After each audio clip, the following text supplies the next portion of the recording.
Our first presenter of the day is, please correct me if I get this wrong, Osarugue Otebele from UC Berkeley. She'll be presenting on The Anti-Fan is Black.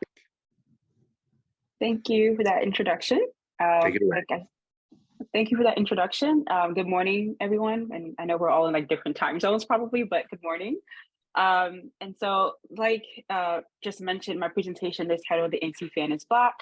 And this work is interested in the creative labor performance by Black fans of K-pop and the labor they take in to express their affect towards the industry and fandom in ways that put them often in opposition to the industry and other fans of K-pop. And so I'm interested in thinking about how their work as fans goes above the expected labor of fandoms, which I'll soon discuss in this presentation. And so today I'll be looking first at thinking about what is expected fandom labor and then how Black fans perform something outside of that. Then I'll be thinking about dislike and identity formation and how we form identity around dislike and how Black fans form identity through ambivalence of the industry. And then lastly, I'll look at some specific examples from one of the objects I examined in my paper, specifically a Twitter account named @BadKpopAAVE, and looking at the ways that fans, in my terms, perform a visual labor towards the industry. And so I begin my project with two epigraphs, both from different places, but I think they served as an essential question and answer that Black fans of the industry often ask and the response we get in return. And so the first is from a show called Flavor of Love, in which a reality show contestant in New York is asking a white contestant named Buck Wild, who likes to put on Blackness in performance. And she asks this contestant, Buck Wild, do you think you're darker than you are? The second is from the song Bermuda Triangle by Korean artist Ziaiko, where in very close relations to Hairspray, he raps that while his skin is yellow, his soul is Black. Here we have an attempt to read him as saying his soul is dark, but I think the choice of color here is quite essential to the ways that Black fans engage such content from the industry. And so we start by thinking about what is expected labor from fandom and what Black fans are doing. And my argument in that Black fans not only perform the expected and regulated forms of fan labor, but also perform a visual labor. To do this, I'm pulling from both Texture Poachers by Henry Jenkins and also Abigail DeCosnick's Fandom as Free Labor, because I think it could be extended further. These two authors could be extended further to consider the ways Black fans perform the work they already exhibit in their theories, but also other labors to go outside of that. And so first we think about fandom as a sense of community. However, it's important to note that in fandom communities, as many of you know, many of the things that bring people together is really just the common shared love for the same object. And yet people come from different backgrounds, racially, gendered, class, and so forth. In particular, I'm thinking about fandoms as formed around groups of K-pop, and there is often so much dedication around these groups of particular fans who claim by particular fans. And so there's also a need to have dedication to this object of your fan love. And so many fans express this through their labor to the industry. And so I use community here to describe fandom as a way of bringing in Wendy Chun's work on discussing online community spaces as sites of segregation. And following her, I'm interested in the way Black K-pop fans form a specific neighborhood, and more importantly, a watch around this neighborhood. And here I don't want to use the language of policing to dictate Black fans, but these neighborhoods are partially created by those with similar shared interests, racial backgrounds, the exchange of insider knowledge, so references and jokes, and a group understanding of the same language in either serious, comedic, or satirical tone. And within this neighborhood, what is expected of fan labor? I call this expected, and not to say that the industry themselves expect fans to do this, but that fans are performing this work as a part of expressing their love for the industry. And so here, expected is an understanding of what kind of work is needed during a new era of music or promotional cycle. However, outside of this, Black fans are doing a type of labor that we're actively conscious of. It puts us as a constant state of watching and needing to make sure that the industry and fans alike are not actively participating in visual performances of anti-Blackness. And I say that we're not always conscious of it because I recently found, a video of a K-pop artist rapping along to a song by a Black artist. And while watching it, fans often commented on having to read his lips to make sure he did not slip and say the N-word. And so here is this need of like watching your favorite idol perform something, but at the same time, actively making sure that he does not make like an act of using the N-word inappropriately or out of turn as he's not expected to. And so here I coined the term visual labor to explain this performance specifically done by Black fans. First, by asking the questions, how do Black fans navigate a space of both participating in fandom while also in opposition to both the object of the fandom and non-Black fans? And so here I define visual labor as the work of surveilling visual and linguistic acts of anti-Blackness within the industry and amongst under fans, and presenting findings and judgments of these acts through creative content. These acts may include misuses of AAVE, which is African American vocabulary, vernacular English, or the fashioning of K-pop artists to imitate Black K-pop culture. Visual labor refers to its formal meanings, the first being vigil, a state of watchfulness, and a period of purposeful sleeplessness, at times where one would be asleep. For Black K-pop fans, keeping vigil as their alertness to both the industry and fandom, disrupting the sleep of fan spaces by revealing the performance of racism within the media object and fandom. These creative expressions of watchfulness point to a central question for visual labor.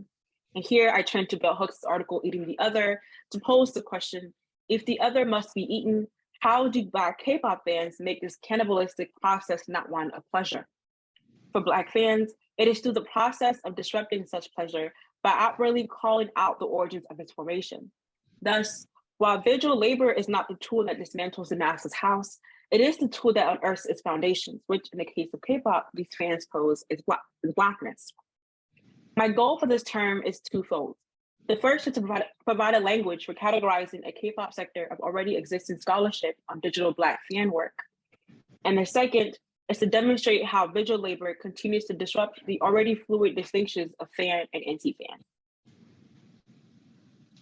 And so like I mentioned, there's obviously the disruption of what it is to be a fan happening here in visual labor. And so I'm thinking closely through Jonathan Gray and Murray's text about studying dislike and why there needs to be a field of studying media dislike. And so I'm thinking in their texts, they walk away with providing us great arguments about what it is to be an audience that dislikes a certain media object and performs that as their identity, carrying the identity of the anti-fan as the one that forms your engagement with that media object in itself. However, Rebecca Wanzo situates us within the middle ground where Black fans like a media object, but their like is also formed within an ambivalent middle ground.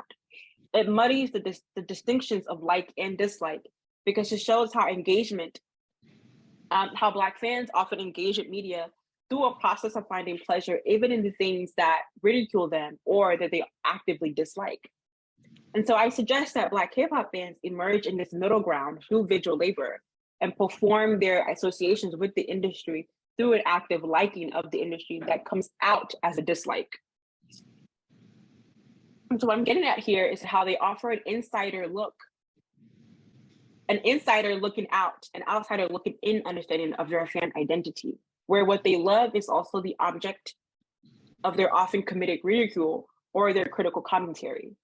And so here, I'm engaged also with Abigail DeCosnick's concept of forced fandom, where she thinks about Filipino fans who actively engage in media objects that to them ridicules them or often dislikes them.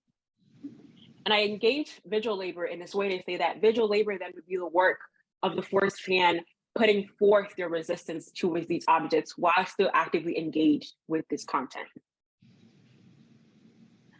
And so I wanted to look closely also at particular examples that my project engages with.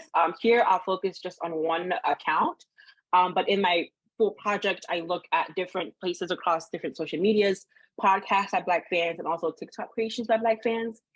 But the first is the page at Bad K-pop AAVE, which looks at documenting butcherings of AAVE by K-pop and K-pop Twitter, which just means the K-pop fan community. And really important here is that the fan is asking users to DM submissions, as this is a collective process of shared affectiveness towards the industry and the performance of it through this Twitter page. And so these are just some examples collected from the page. And so my main focus and interest from this account is in their collection, documentation, and public critique, either from the account or from its followers. And next you'll see some of those followers responding. These are fans who also perform resistance to the industry that form their fandom.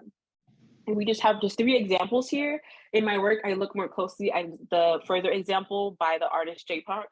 And in these examples, I read the comments, specifically those that engage the language of law, to demonstrate the ways visual labor operates within an attempt at legal justice, even for fans who know that such would never come. However, by utilizing digital spaces as what Mark Lamont Hill calls digital counterpublics, these fans mobilize under a shared affect and a collective need for justice. And so here I'm looking at comments such as, I think this is a hate crime. I think this qualifies as a hate crime, but I don't know. And comments like, I knew this would be on here, I should have DM'd this earlier. This collectiveness of wanting to, one, frame the misuse of AAV as a crime, but also wanting to partake in sharing these collections of data and evidence to the page's owner are key to visual labor because they function to demonstrate the work of visual labor as collaborative between Black fans or as collaborative amongst other fans of K-pop who want to engage in critical discourse of race and racism in the industry.